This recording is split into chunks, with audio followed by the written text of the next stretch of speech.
Selanjutnya di modul 2.2 kita akan berbicara mengenai peran manajerial. Ada 3 poin besar di peran manajerial. Yang pertama adalah interpersonal, kemudian yang kedua adalah informasional gitu ya. Yang ketiga adalah pengambilan keputusan atau decision. Apa interpersonal? Interpersonal dapat dibagi menjadi 3 subtopik lagi. Yang pertama adalah figurehead atau simbol gitu ya. Figurehead ini bisa dimaknai sebagai pemimpin mewakili organisasi atau suatu departemen dalam aktivitas sosial dan seremonial. Gitu. Jadi pemimpin memiliki tugas itu untuk kemudian menjadi wajah daripada organisasi. Yang berikutnya adalah leader, artinya adalah pemimpin menjalankan fungsi manajemen untuk mengoperasikan unit kerja yang dipimpinnya. Yang terakhir adalah license adalah pemimpin melakukan peran sebagai penghubung dengan orang-orang di luar organisasi, termasuk mengembangkan networking, komunikasi, dan informasi.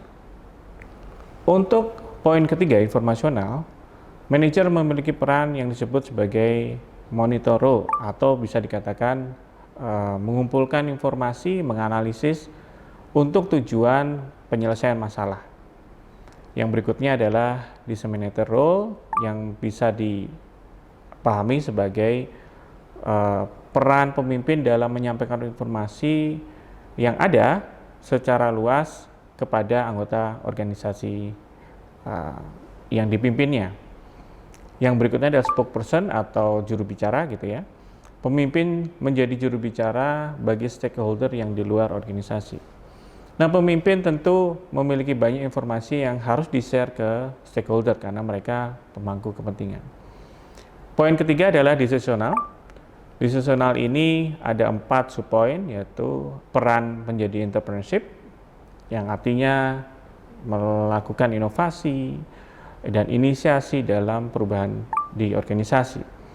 Kemudian sebagai pengendali sebuah permasalahan di organisasi atau dikatakan sebagai disturbance handler gitu ya. Peran pemimpin dalam mengambil sebuah tindakan dan keputusan pada situasi konflik. Yang berikutnya adalah peran pemimpin untuk mengalokasikan sumber daya yang ada. Antara lain membuat anggaran, jadwal kerja, mendelegasikan sebuah pekerjaan juga termasuk dari peran ini. Yang terakhir, subtopik terakhir adalah negotiation role atau melakukan negosiasi. Peran negosiasi ini memang adalah peran yang mutlak dimiliki oleh pemimpin. Karena memang pada dasarnya negosiasi ini merupakan hal yang penting dan krusial bagi organisasi karena menyangkut masa depan daripada organisasi. Negosiasi dilakukan kepada atau dengan pihak-pihak seperti supplier, distributor, kemudian pemerintah, ataupun pemangku kebijakan yang lain. Tentunya negosiasi ini sebaiknya menghasilkan sebuah keputusan yang dapat dirasakan manfaatnya bagi seluruh anggota organisasi.